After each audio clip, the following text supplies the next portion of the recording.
और कुछ का कुछ कर लेते हैं।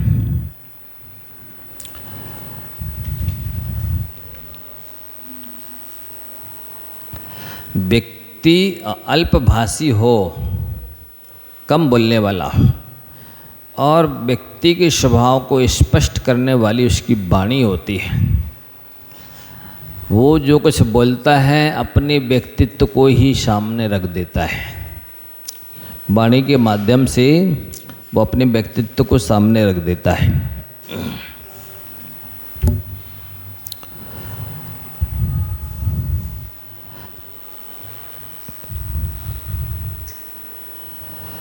प्रवाद, प्रमाद समझते हैं? अपवाद, चाहे सत्य हो या असत्य, लोकापवाद उच्च पद पर स्थित व्यक्तियों की महिमा को भी का भी नाश करता है। ये तो अपन से भी जानते हैं। सीता निर्दोष थी, लेकिन फिर भी लोगों ने अपवाद कर दिया कि अरे रावण के घर की रह के आई और रामचंद्र जी ने अपने घर में रख लिया।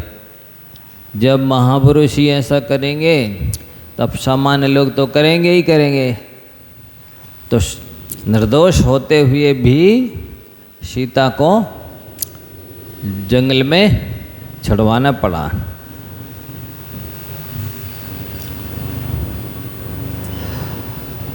और दोषों को भूलकर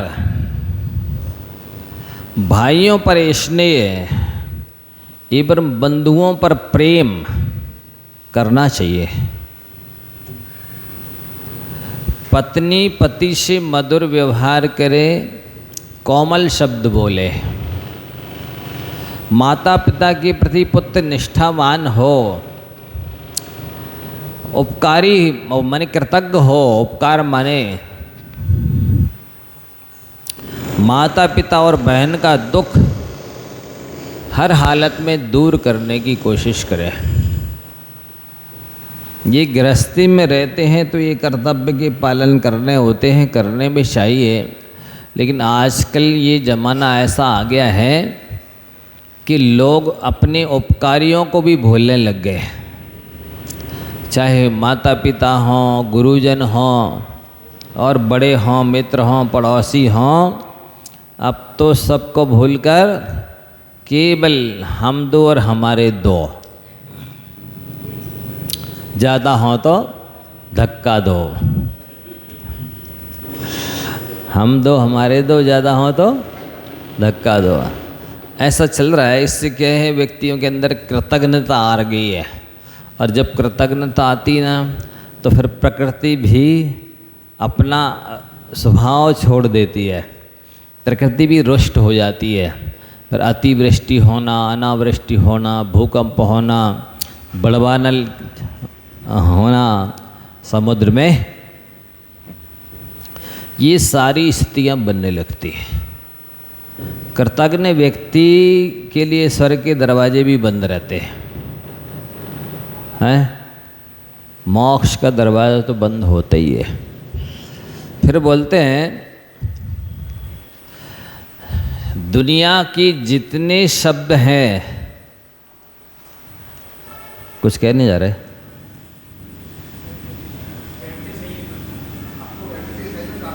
नहीं, ठीक है। दुनिया के जितने शब्द हैं डिक्शनरी में, शब्दकोश में, उन सब शब्दों में सबसे अच्छा शब्द है प्रशंसावाची शब्द। यहाँ तक कहा गया है शास्त्रों में कि जब समाधि कोई ले लेता है, संलेखना चालू हो जाती है, भोजन पान भी बंद हो जाता है, जो छपक है, संलेखना लेने वाला है, वो असमर्थ हो जाता है। यहाँ तक कि ज़्यादा उसको संबोधन सुनने की क्षमता भी नहीं रह जाती है। यहाँ तक कि ओम बोलने की क्षमता भी नहीं रह जाती है। उस समय भी उसको स्वयं की प्रशंसा सुनने की शक्ति रहती है।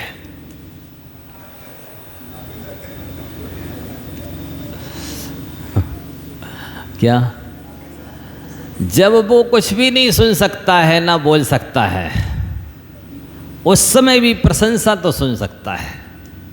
सोचो आप, कितना जादुई शब्द है, करिश्माई शब्द है, कैसा टॉनिक है जो जान ला देता है, मुर्दे में भी जान फूंक देता है।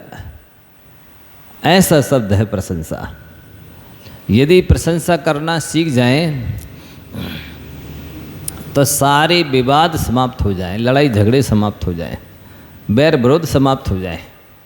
और विशेष रूप से शास्त्रों में लिखा है कि यदि गृहस्थ महिलाओं की प्रशंसा होती रहे तो उनमें गृहस्थी को चलाने की बखूबी क्षमता होती है।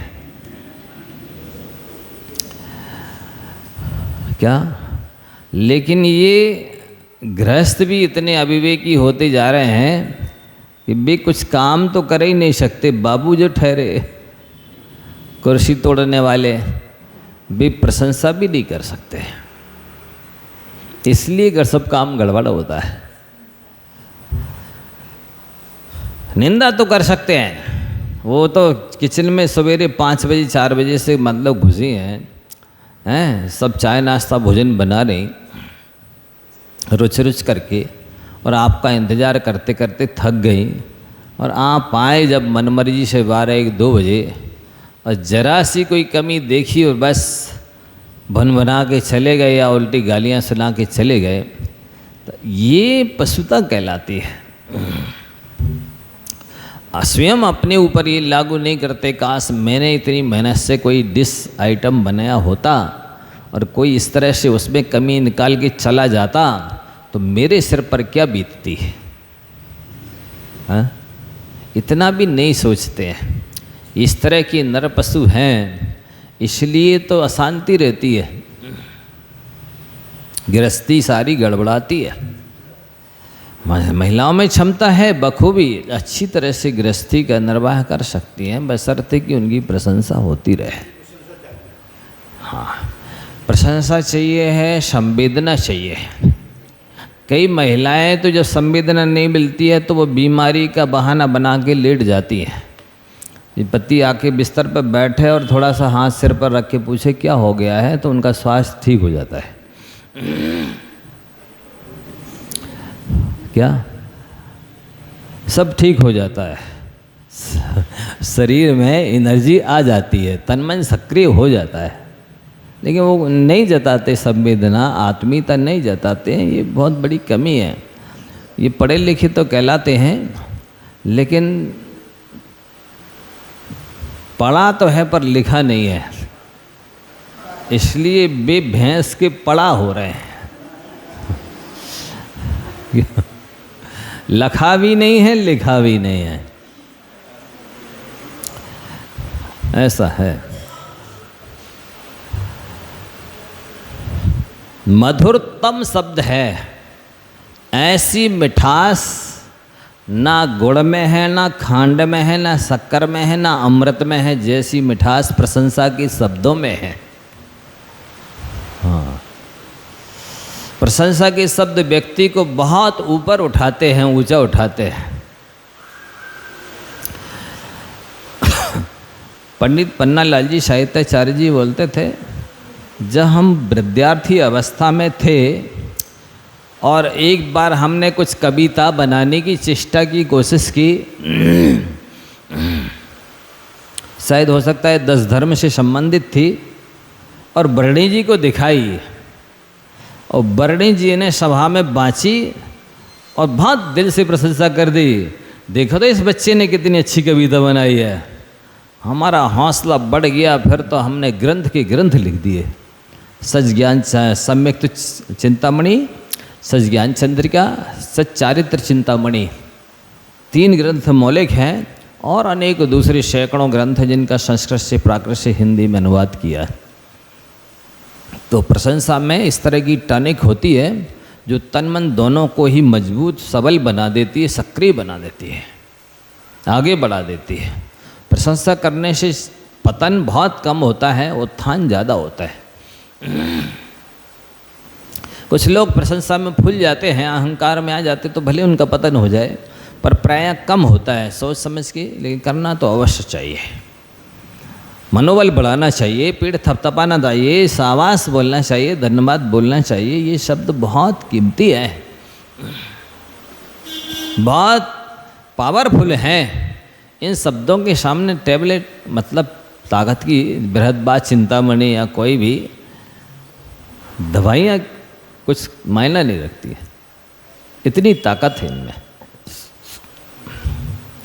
ऐसे ही भोजन कराते समय यदि लोग माताएं बहनें प्रशंसा करते जाएं बीच बीच में, मनोभार हो, आत्मीयता हो, प्रेम हो, उस भोजन के साथ साथ प्रेम परोसते जाएं, तो वो भोजन बहुत स्वास्थ्यवर्धक होता है। वो तन मन को सक्रिय बनाता है। शुभ प्रयास करके जिस समय भोजन करने आएंगे उसी समय, और जिस समय सोने आएंगे उस समय जितनी हो सकती है कमेंट्स व्यंग है, दिन भर की जितनी गुस्सा सब भोजन के समय खाने के लिए आए उस समय उतार दी, और सोने के लिए आए उस समय उतार दी। सो इधर भूख भाग गई, उधर नींद भाग गई। अब भी फिर इधर आके सभा में जैसे ही प्रवचन सुनते और सो जाते, कहते महाराज जी आप प्रवचन सुनाते तो नींद आती है, पत्नी प्रवचन सुनाती है तो नींद भग जाती है। क्योंकि जिनवाणी माँ की गोद में नींद आना स्वाभाविक है। तो ये होता है, इसलिए इस मधुरतम गुड बेटर बेस्ट जैसी ये डिग्रियां हैं ना, तो इसी तरह से इस संस्कृत में आता है तर और तम प्रत्यय होते हैं। तो best, good better best, best के स्थान पर तम प्रत्यय का प्रयोग किया जाता है। अतिशयने तरप तरप तमपौ घा वो लक्ष्य है। लेकिन अच्छे अर्थ में तरप और तमप प्रत्यय होते हैं जी, बहुत सर्वोत्तम सुपरलेटिव डिग्री जिसे बोलते हैं, इसको बताने वाला है तम शब्द, कि सबसे मधुरतम शब्द है प्रशंसा। वो यदि आप करना सीख गए तो समझ लो कि आपको शायद ही कहीं दिक्कत आए।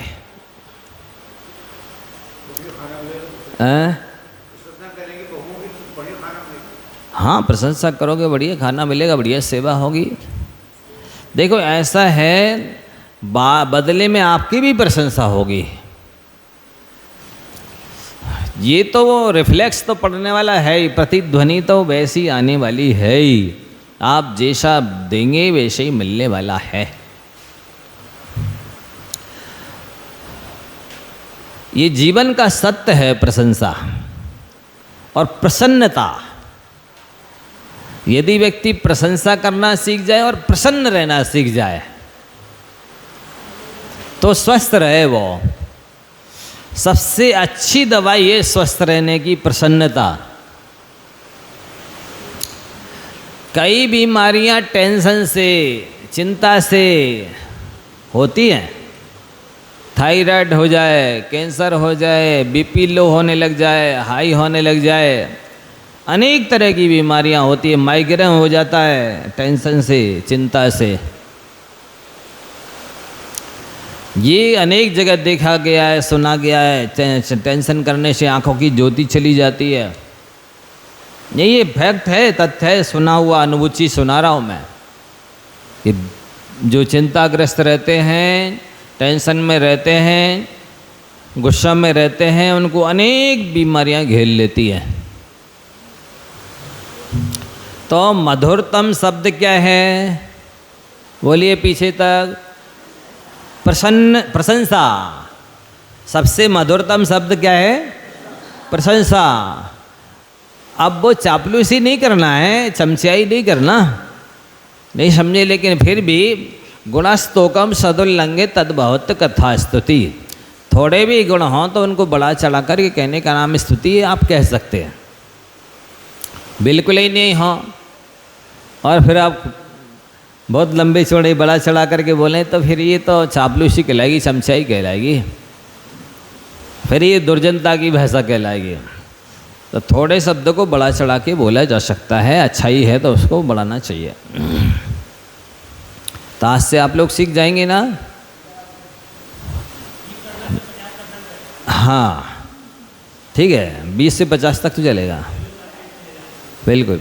तो प्रशंसा करना सीख जाएं और प्रसन्न रहना सीख जाएं।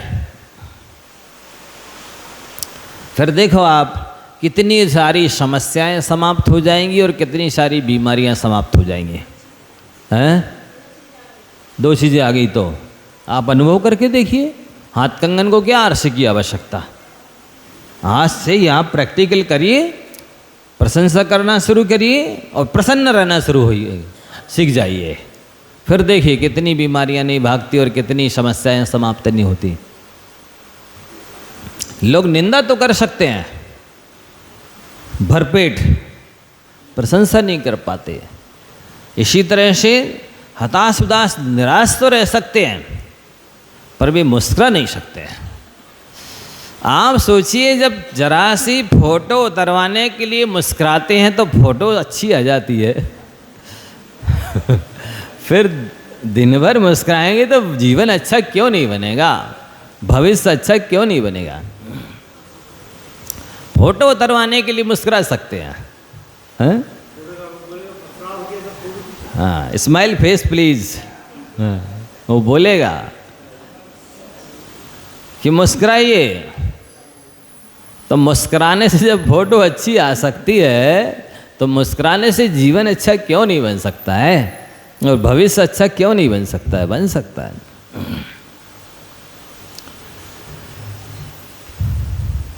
तो क्या करना है, प्रशंसा करना, निंदा नहीं करना, प्रसन्न रहना, हताश उदास निराश नहीं रहना।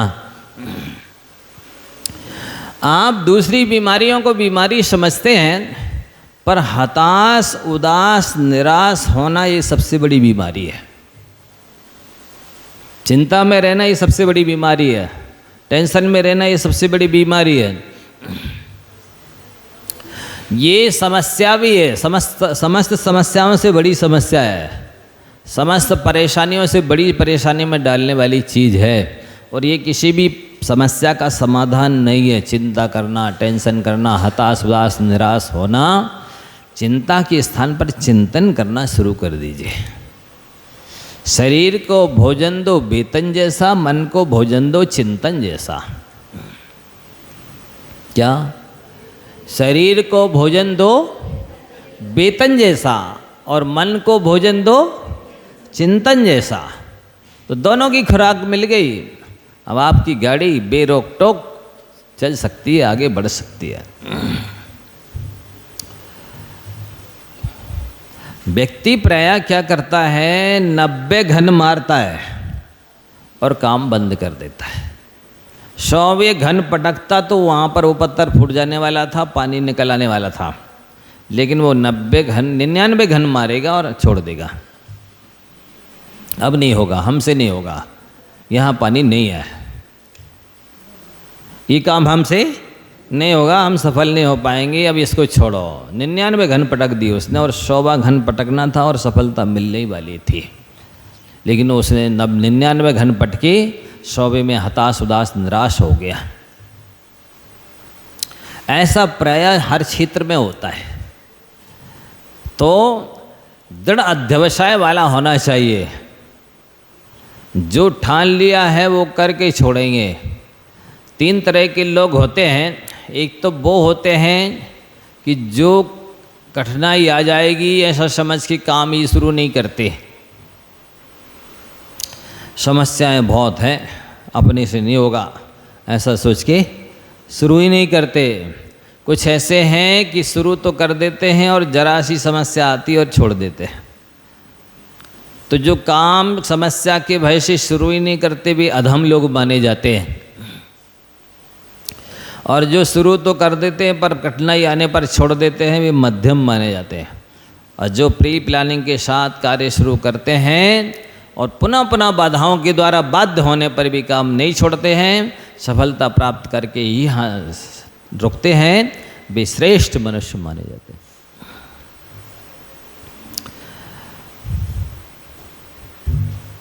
तो जीवन की दौड़ में वे लोग पीछे रह गए, जीवन की दौड़ में वे लोग पीछे रह गए जो कहते रहे दौड़ेंगे पर दौड़े ही नहीं। कहते रहे दौड़ेंगे पर दौड़े ही नहीं। कुछ बोलो इनको, कुछ काम कर देंगे, हाँ महाराज जी करेंगे, कोई नियम संयम ले लो, हाँ महाराज जी लेंगे, ऐसे उत्तर दे दे जैसे अभी तो बहुत टाइम है, हजारों साल का, अभी बहुत जल्दी बोल दिया आपने। ऐसा है, कल का भरोसा है न पल का भरोसा। नीति बोलती है शुभस्य शीघ्रम, अच्छे काम में जल्दी करनी चाहिए और बुरे काम को टालते रहना चाहिए। करते उल्टा है, बुरा काम तो बड़ी तेजी से शुरू करते हैं और अच्छे काम के लिए कल पर टालते रहते हैं। तो याद हो गया ना, मधुरतम पूरी डिक्शनरी का सबसे अच्छा शब्द कौन सा है? प्रशंसा। मधुरतम शब्द क्या है? प्रशंसा। और स्वस्थता का राज क्या है? प्रसन्नता। स्वस्थता का राज प्रसन्नता। हम तो कहते हैं आप लोग जितने भी धर्म के नाम पर कुछ भी करते हैं सब बंद कर दो आज से, बस प्रसन्न रहना सीख जाओ, आप स्वर्ग ही जाओगे। पक्के में लिख के दे दें, लेकिन शर्त ये है कि हर हालत में प्रसन्न रहना है। प्रशंसा होवे तो प्रसन्न रहो और निंदा होवे तो प्रसन्न रहो, हानि होवे तो प्रसन्न रहो, लाभ होवे तो प्रसन्न रहो। हर हालत में दोनों स्थितियों में प्रसन्न रहना सीख जाओ, कुछ भी मत करो, स्वर्गी जाओगे। करते बहुत कुछ हैं, करती तो भी 16 हैं पर 17 सुनाते हैं। छी बस ले कोई 16 करेंगे और 17 सुनाएंगे।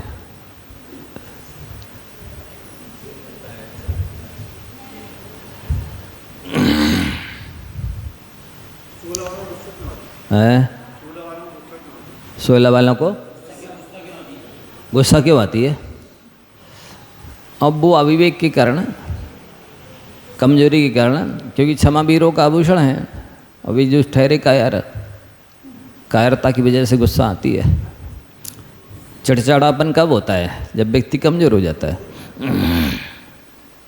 कि बहुत चिड़चिड़ाने लगे आजकल, इसका मतलब ये कमज़ोर हो गए हैं, सठिया गए हैं, कमज़ोर होते हैं, इसलिए गुस्सा आती है।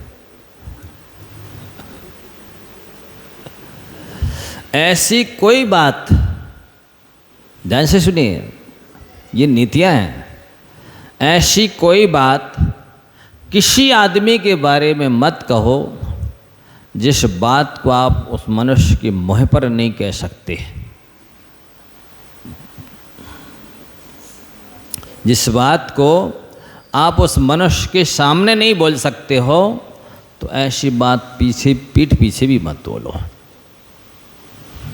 ये नीति कहती है, क्योंकि दीवालों के भी कान होते हैं। सुना है आपने लोगों ने?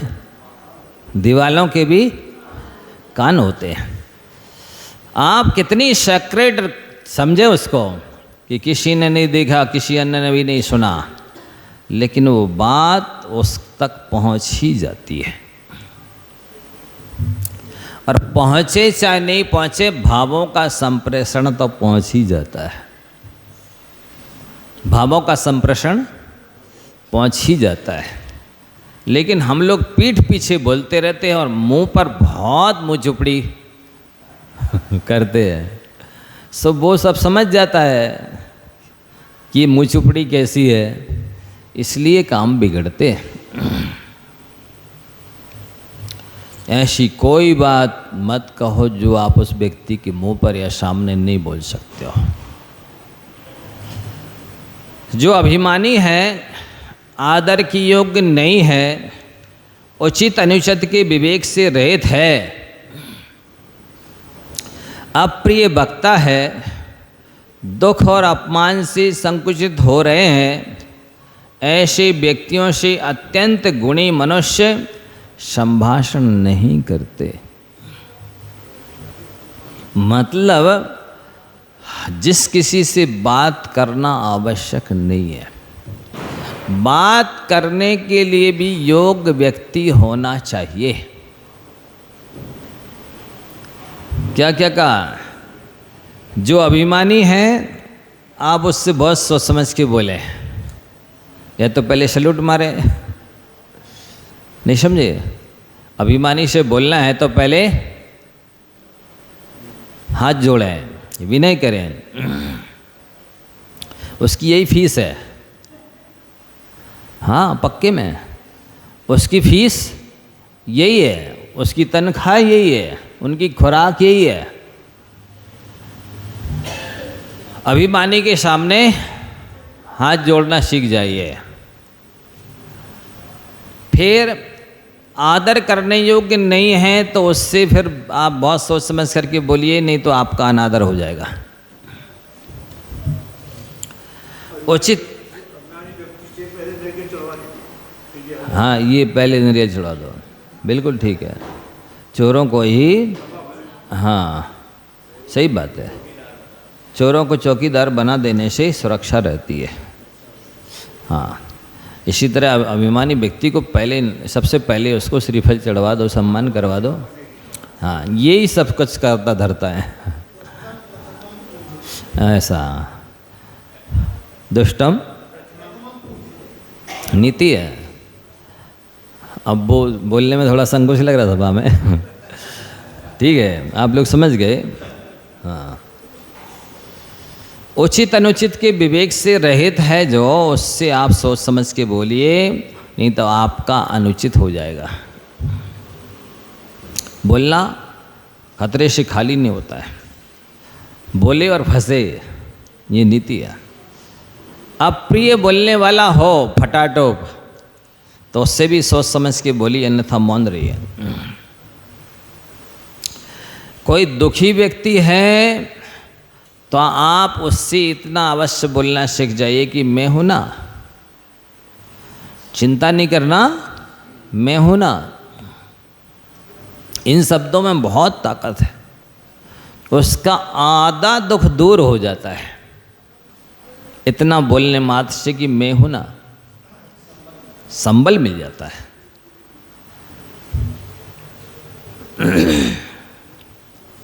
फिर आगे कहते हैं,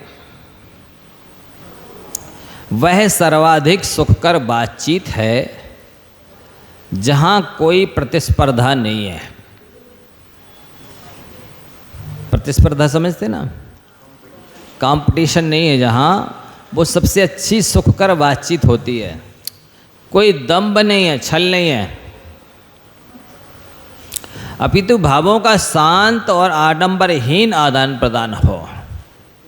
शांति से भावों का आदान प्रदान हो, आडंबर नहीं हो। और यही सारी चीज़ें आजकल देखने सुनने में अनुभव में आती हैं कि प्रतिस्पर्धा होती है, वो शब्दों में भी हराना चाहते हैं, अपने खान पान रहन सहन से भी सामने वाले को दिनहीन दिखाना चाहते, लज्जित करना चाहते हैं। कंपटीशन की पढ़ाई है, हाँ वो सब मायाचारी की पढ़ाई है, यही सब पढ़ाई हो रही है। हाँ बिल्कुल, दंभ में आचरण होता है, छलपूर्ण आचरण होता है, वहाँ कहाँ शांति और कहाँ सुख होगा। विवेक रहित लोगों को सज्जनों की वाणी अर्थहीन लगती है। समझ रहे आप? अब संसार में देख लो कितने लोग हैं जो विवेकी हैं, विवेकहीन 99% लोग हैं। और इसीलिए साधुओं के प्रवचनों का ज़्यादा प्रभाव नहीं पड़ता, क्योंकि उनको लग रहा है ना, विवेकहीन लोगों को सज्जनों की वाणी अर्थहीन लगती है, निरर्थक लगती है। अरे इनको तो कोई काम ही नहीं है, ये समझ नहीं रहे हैं कौन सी पाश्चात्य सभ्यता हावी है, कितनी महंगाई है, कैसी कंपटीशन की ज़िंदगी है, ये शास्त्रीय बातें बताई चले जा रहा है। कुछ भी बता दो सिर के ऊपर से निकाल देता है, कान पे से उड़ा देते हैं। तो मुखरता छोटा बनाती है। आप ज़्यादा बोलेंगे तो इससे आपके अंदर बड़प्पन नहीं आएगा, बाचल कहलाएंगे। साथ ही मौन उन्नति कराने वाला है। आप जितनी कम बोलेंगे या मौन बोलेंगे आप उतने महान माने जाएंगे। जैसे बिछिया होता है, आवाज़ करता है, इसलिए इसको महिलाएं पाँव की अंगुलियों में पहनती हैं। हार बोलता नहीं है तो उसको कहाँ पहनती? गले में पहनते हैं। आप ज़्यादा बोलेंगे तो बिछिया के स्थान अपन नाप हो जाएंगे, और नहीं बोलेंगे तो हार के स्थान अपन आप हो जाएंगे। अज्ञानी के लिए मौन से श्रेष्ठ कुछ नहीं है। यदि आपको कुछ नहीं आता है, आप मौन रहिए, आप भी विद्वान माने जाएंगे। बिना पढ़े लिखे भी आप तब तक विद्वान माने जाएंगे जब तक एक भी शब्द नहीं बोलेंगे। और जैसे ही एक शब्द बोला तो सारी पोल खुल जाएगी। ऐसा है। ये युक्ति है। यदि इस युक्ति को समझ ले तो वो भी ज्ञानी बन जाए, लेकिन वो जानता कुछ नहीं है, पर बोलने से मानता भी नहीं है। जानता कुछ नहीं है पर बोलने से मानता भी नहीं है। तो दरिद्रों में भी दरिद्र वह व्यक्ति है, गरीबों में भी महागरीब व्यक्ति वह है जो मीठे शब्दों से भी अतिथि का सत्कार नहीं कर सकता। समझ रहे? मीठे वचनों से भी अतिथि का सत्कार नहीं कर सकता, वो महादरिद्र है, अति गरीब है। कम से कम शब्दों से सत्कार तो कर ही देना चाहिए। वस्तुतः एक दिन बताया था, आपको ध्यान हो या ना हो, कि शब्दों का सत्कार आपके द्वारा मिठाई रसगुल्ला इत्यादि से दूसरे आइटम से किए गए सत्कार से भी बड़ा होता है। याद है बताया था? क्या बताया था कि एक व्यक्ति के यहाँ अतिथि आया और उसने उसको रिसीव करने गया रेलवे स्टेशन, और अच्छी 4 व्हीलर से एयर कंडीशन गाड़ी से लेके आया। एयर कंडीशन में रुकाया और पूरा चाय नाश्ता भोजन दोपहरी अंतो बिहारी सब A to Z व्यवस्था की ससम्मान, और सब कुछ किया टीका पटा, और छोड़ने के लिए भी रेलवे स्टेशन गया, और बस लास्ट में एक ही शब्द बोल दिया कि जैसा हमने खिलाया वैसा तुम्हारे बाप ने खाया। एक शब्द ओनली। आपका लाखों रुपए का आतिथ्य गुड़ गोबर हो गया, सारा मिट्टी में मिल गया, पानी फिर गया। और दूसरे व्यक्ति के यहाँ अतिथि आया, वो लेने भी नहीं गया रेलवे स्टेशन, लेकिन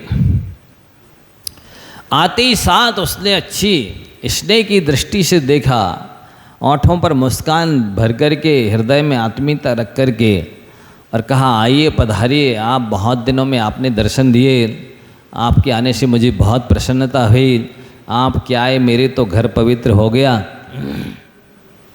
मेरी बहुत दिनों से इच्छा थी आपसे मिलने की, आपके दर्शन करने की, और आप बहुत समय में आए हैं। मेरी इच्छा थी कि आपका बहुत अच्छा आतिथ्य सत्कार करते, लेकिन मेरा ऐसा दुर्भाग्य है कि आज मैं आपका कुछ भी नहीं कर पा रहा। आपसे प्रार्थना है कि एक बार फिर से कभी मुझे आतिथ्य का अवसर देना।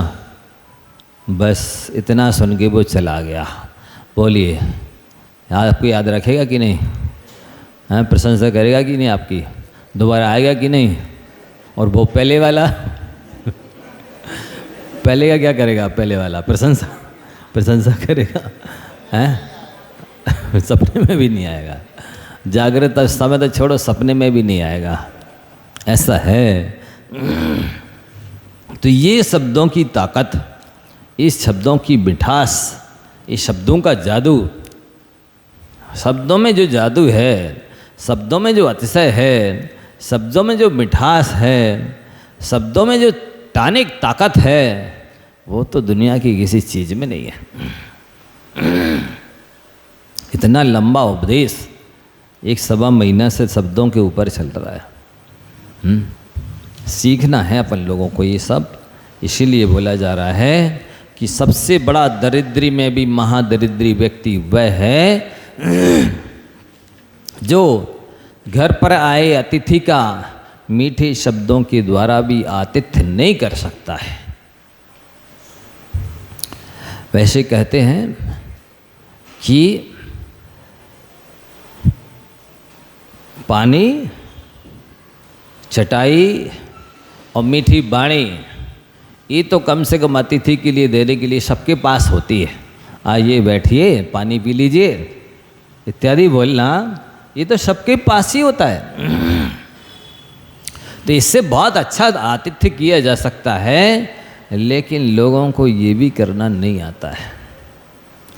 बिहेवियर कैसे बनेंगे ये बताइए, व्यवहार कुशल बहुत मायना रखता है। तो वाणी की कला क्या है? वाक कला, बहुत सा विचार थोड़े शब्दों में व्यक्त कर देना, बहुत सा विचार, वक्तव्य, लेक्चर बहुत सीमित शब्दों में व्यक्त कर देना, बोल देना, कह देना, ये है वाक कला। ज्ञानी की पहचान है कि वो कम बोलता है और अर्थ उसमें बहुत होता है। अज्ञानी की पहचान है कि वो बहुत ज़्यादा बोलता है पर अर्थ खोजना पड़ता है कि वो कहना क्या चाहता है। क्या घंटों बोलेगा पर खोजना पड़ता है कि ये इसके वक्तव्य का सार क्या है। और ज्ञानियों के हर शब्द में सार होता है, दम होती है, वजन होता है। समय हो रहा है और एक और व्यक्ति की पहचान बताई जा रही है कि यदि व्यक्ति वाचाल नहीं है तो वो मिथ्या नहीं बोलता है। व्यक्ति यदि वाचाल नहीं है तो वो झूठ नहीं बोलता है।